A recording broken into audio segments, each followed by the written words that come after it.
10वीं क्लास की प्रश्नावली 1.1 ले रहे हैं। और ये देखो बेटा, उसका पहला प्रश्न है, निम्नलिखित संख्याओं को अभाज्य गुणनखंड के गुणनफल के रूप में लिखो। जैसे बेटा पहला प्रश्न है इसका 140, तो 140 के बेटा अपने अभाज्य गुणनखंड करेंगे। तो सबसे पहले हम 2 का भाग देते हैं। देखो, तो 2 7 14, 0 का 0, फिर 2 का भाग जाएगा क्योंकि लास्ट में बेटा 0 आ रहा है। तो अपने जानते हैं जिस संख्या के लास्ट में 0 2 4 6 8 आता है उसमें 2 का भाग जाता है। फिर 2 का भाग देंगे। देखो, तो ये देखो बेटा 70, 2 का भाग देंगे, 2 3 6, 1 उतार दिया बेटा 0, 2 पंजे 10, कितनी बार बेटा भाग गया 35, तो यहाँ 35 लिखेंगे। इसके बाद में देखो भाई 35, तो लास्ट में बेटा देखो 5 आ गया, तो अब 2 का भाग जाएगा नहीं। 3 और 5 8, 8 3 के पाड़े में नहीं आते हैं, तो 3 का भाग भी नहीं जाएगा। अब बेटा जिस संख्या के लास्ट में क्या आवे 0 और 5, तो उसमें किसका भाग जाता है 5 का, तो यहाँ 5 का भाग देंगे। 5 के पाड़े में 7 बार आता है बेटा 35, अब 7 के पाड़े में 7 बार 1, ठीक है ना, 7 एकम 7। तो 140 के बेटा टुकड़े हुए 2, ये देखो ये साइड वाले ये टुकड़े होते हैं अभाज्य गुणनखंड 5 × 7। इसको बेटा देखो 2 के पास 2 बार आ रहा है, तो इसको घात के रूप में भी लिख सकते हैं। तो 2 की पावर 2, 5 × 7, तो ये बेटा गुणनफल के रूप में। तो संख्याओं के पहले अभाज्य गुणनखंड किए और अभाज्य गुणनखंड ये जो साइड वाले चीज़ है इनको लिखेंगे। और किसी के भाई कोई 2 बार आ जाती है तो उसको पावर के रूप में लिख लीजिए। तो ये उत्तर हुआ। देखो इसी तरह बेटा एक प्रश्न और लेते हैं 38 25। देखिए ये तीसरा प्रश्न है तुम्हारा 38 25। तो यहाँ पर देखो बेटा सबसे पहले 2 का भाग, इकाई का अंक क्या आ रहा है देखो 5, तो 5 में 2 का भाग जाएगा नहीं क्योंकि अभी मैंने बताया जिस संख्या के लास्ट में 0 2 4 6 8 आवे उसमें 2 का भाग जाता है। अब देखो बेटा 3 8 3 11, 13 5 18, देखो 3 के पाड़े में आते हैं तो 3 का भाग जाएगा। और अगर किसी को भाग देना नहीं आवा तो बेटा ऐसे भाग देकर देख लें, 3 एकम 3, देखो 0, अब उतारेंगे बेटा 8, 3 दूनी 6, फिर 2 उतार दिया बेटा 2, 3 7 21, 1 उतार दिया बेटा 5, 3 पंजे 15। तो देखिए बेटा कितनी बार भाग गया 1275। अब फिर देखें 2 और 1 3, 3 और 7 10 और 5 15, 15 3 के पाड़े में आते हैं तो फिर 3 का भाग जाएगा। 3 चौक 12, देखो 3 दूनी 6, 3 पंजे 15, ठीक है। ये बेटा 4 2 6 5 11, 11 3 के पाड़े में नहीं आते हैं। अब किसका देंगे बेटा 5 का, तो इसके लास्ट में देखो 5 आ रहा है, तो 0 और 5 आ गए उसमें 5 का भाग जाता है। तो 5 8 40, 55 25, फिर 5 का भाग देंगे देखो, और 17 बार जाएगा और 17 में 17 का भाग ही जाता है। तो बेटा 38 25 के अभाज्य गुणनखंड क्या है 3 3 5 5 × 17। तो देखो 3 2 बार आ रहे हैं तो 3 की घात 2, 5 भी 2 बार आ रहे हैं तो 5 की घात 2, और ये बेटा गुणनफल के रूप में इस तरह लिखा जाता है, ठीक है। तो ये अभाज्य गुणनखंड पहला प्रश्न हुआ। और इसके आगे अब 1। अब आइए बेटा देखो दूसरा प्रश्न, निम्न युग्मों का एचसीएफ और एलसीएम ज्ञात करना है, यानी मसफ और लसफ ज्ञात करना है। और जांच करनी है बेटा कि इन दो संख्याओं का जो गुणा उनके एचसीएफ और एलसीएम के बराबर होता है कि नहीं, ठीक है बेटा। ये उत्तर की जांच के लिए फॉर्मूला है, इस फॉर्मूले से हम उसकी जांच करेंगे, ठीक है। तो अब देखो अपने पास में 2 संख्याएं हैं, तो इनका बेटा मसफ है यानी एचसीएफ और एलसीएम ज्ञात करेंगे, हाईएस्ट कॉमन फैक्टर और लीस्ट कॉमन मल्टीपल, ठीक है। तो ये ज्ञात करते हैं। तो इसको बेटा जब भी आपको एचसीएफ और एलसीएम ज्ञात करना हो तो सबसे बढ़िया विधि है अभाज्य गुणनखंड विधि, जो जैसा कि पहले प्रश्न में हम कर चुके हैं।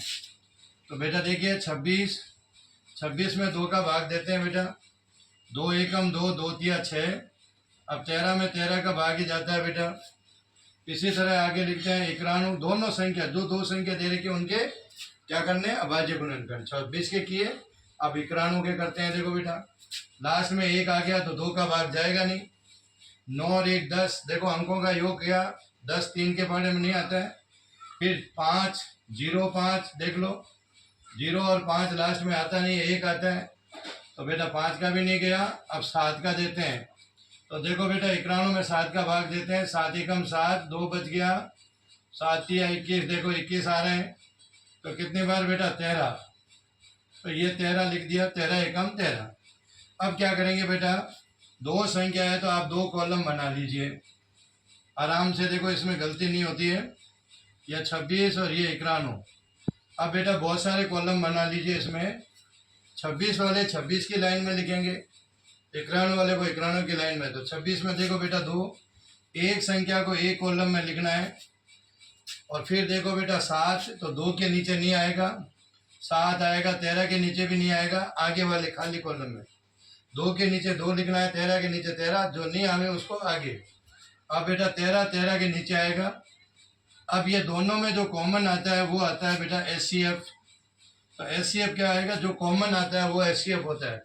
तो इन दोनों में देखो बेटा 13 कॉमन आता है। और LCM, अब हर कॉलम को एक बार लिखना है बेटा। सबसे पहले देखो 2 का कॉलम है 13 सॉरी, इसको भी एक बार लिखेंगे। और ये देखो 7 कॉमन आता है, उसको एक बार लिखेंगे, जो बच्चे उनको भी हम यहाँ लिख लेंगे। अब इनका गुणा करते हैं बेटा, देखो 13 को 2 से गुणा करो, 3 दूनी 6, 2 एकम 2 26। फिर बेटा 7 से गुणा करते हैं, देखो 7 छंग 42, 7 दूनी 14 और 4 18, तो कितना आया बेटा 182। तो इस प्रकार अपने देखते हैं 26 और इक्राणु का हमने ये। इसके बाद में देखो बेटा जांच करनी है, तो जांच में क्या कह रहा है, देखो क्या कह रहा है कि पहली संख्या इंटू दूसरी संख्या, इन दोनों संख्याओं का गुणा इनके HCF और LCM के गुणा के बराबर है कि नहीं। तो 2 संख्या वालों में ये बेटा जांच का सूत्र है, अगर ये दोनों बराबर आएंगे तो अपना उत्तर सही है, अन्यथा गलत है। तो पहली संख्या बेटा 26 है, दूसरी इक्राणु, तो इन दोनों का गुणा करेंगे। और इधर HCF देखो बेटा 13 आया और LCM क्या आया 182। अब इनका गुणा करते हैं, देखो 26 को इक्राणु से गुणा किया, तो देखो भाई 6 2 1 से गुणा करते हैं, वही संख्या आएगी। 9 छंग 54, 5 हासिल के, 9 दूनी 18, 5 23, 6 6 3, क्या गुणा आया बेटा 2366। और इसी प्रकार अब उनका गुणा करते हैं, 182 तो लसफ है और 13 मसफ है, इन दोनों का गुणा 3 दूनी 6, 8 या 24, 2 हासिल के, 3 एकम 3 और 2 5, यह बेटा 2 8 1 6 6 8 5 13 हासिल की 1 23 66। देखिए दोनों का मान बराबर है, इसका मतलब हमारा उत्तर सही है। तो इस प्रकार हम इसकी जांच करते हैं। तो बेटा 2 संख्या वालों के लिए जांच होती है, 3 वालों में नहीं होती है, ठीक है। तो ये 2 संख्या वाले आप लोग बाकी के 2 प्रश्न हैं, इनको देख करना करके। और अब आइए अगले प्रश्न तीसरे पर। अब देखिए बेटा तीसरा प्रश्न, निम्न युग्मों का HCF और LCM ज्ञात कीजिए। तो यहाँ पर देखें बेटा, अब कौन सी विधि लेंगे अपने, और मैंने कहा था कि कभी भी आपको HCF और LCM ज्ञात करें तो अभाज्य गुणनखंड विधि सबसे बेस्ट है बेटा। दोनों विधियाँ, दोनों चीज़ें हम इससे निकाल सकते हैं। अब देखो 3 आई, तो तीनों संख्याओं के क्या करेंगे, सबसे पहले अभाज्य गुणनखंड। तो देखिए बेटा 2 का भाग दिया 6 बार जाएगा, 2 के पहाड़े में देखो 3, 3 के पहाड़े में 3, 3 एकम 3, तब तक करते रहेंगे जब तक कि 1 नहीं आ जाए। अब 15 है तो 15 में 2 का नहीं जाएगा, 3 का जाएगा, 3 पंजे 15, 5 में 5 का जाता है। 21 में बेटा 2 का नहीं जाएगा, 3 का जाएगा, 3 7 21, और ये दे। तो 12 15 और 21 के सबसे पहले क्या करेंगे, अभाज्य गुणनखंड। तो ये गुणनखंड आ गया बेटा। अब दूसरे प्रश्न में जैसे किए थे, वहाँ पर 2 संख्या थी तो 2 कॉलम बनाए, यहाँ पर 3 संख्या है तो हम कितने कॉलम बनाएंगे, 3। पहले में 12, दूसरे में 15, तीसरे में 21, तीनों संख्या को लिख लो। अब बहुत सारे कॉलम बना लीजिए बेटा, यह देखिए। तो अब देखते हैं, देखो 2 2 3, अब देखो बेटा 3, तो 2 के नीचे नहीं लिखेंगे, 2 के नीचे नहीं, 3, 5, 5 को आगे खाली में, 2 के नीचे वाले में नहीं, उधर आगे। इसी तरह देखो बेटा 3, 3 के नीचे 7 आगे खाली कॉलम में, क्योंकि यहाँ 2 है, 2 के नीचे नहीं आएगा, 5 के नीचे 7 आगे। अब देखो सब में कॉमन क्या है, तीनों में कॉमन आना चाहिए। तो कॉमन आने वाला वो HCF, जिसको हम कहते हैं हिंदी में मसअप है, इंग्लिश में बेटा हाईएस्ट कॉमन फैक्टर। और ये 3 देखो 3, ये मसअप आ गया। अब 3 अकेला ही आ रहा है। और ये है बेटा LCM यानी लसअप है, लीस्ट कॉमन मल्टीपल। तो अब देखो बेटा 2 इंटू 2 इंटू 3 इंटू 5 इंटू हर कॉलम को लिखना। देख पहला कॉलम 2, दूसरा कॉलम का 2, तीसरे का देखो पूरे का 3 का 3 एक बार ही लिखेंगे, फिर 5 और फिर 7 सबको लिख दिया। अब इनका गुणा कीजिए, 2 दूनी 4, 4 तिया 12, 12 पंजे, चलो बेटा 12 पंजे देखो 60, और 60 को 0 6 7 42, तो कितना है भाई 420। तो बेटा जांच 2 संख्या के लिए होती है, 3 संख्या के लिए नहीं। तो 3 वाले में ये LCM और ये HCF, तो सिर्फ LCF और LCM ज्ञात करना पूछेंगे। अब एक बेटा और देखें, कई बार क्या होती है अभाज्य संख्याएं आ जाती है, मान लो तीनों, जैसे 17, 23 और 29। तो बेटा 17 के टुकड़े करते हैं, तो 17 में 17 का भाग जाएगा, देखो 1, 23 में 23 का भी भाग जाएगा। अभाज्य संख्या में ध्यान है बेटा, अभाज्य में या तो उसी का भाग जाता है या फिर 1 का, वो अभाज्य संख्या होती है। तो अब देखो, तो इनमें देखा बेटा सब में देख 1 1, तो यहाँ पर बेटा SS वालों में जब कॉमन नहीं आता तो HCF 0 नहीं होगा। देखो सब में 1 1 1 आ रहा है, तो HCF तो 1 होगा। कब? जब सारी संख्याएं अभाज्य हो। और LCM होगा बेटा इन तीनों संख्याओं का क्या कर लो, गुणा।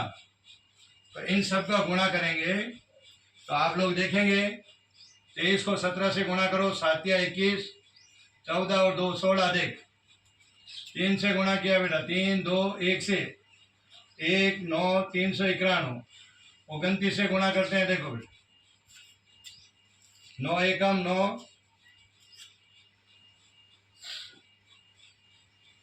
9 में 81, 9 तिया 27 और 8 35, 2 से गुणा बेटा 2, 2 9 18, 2 तिया 6 और 1 7, 9 3 8 5 13, 12 और 1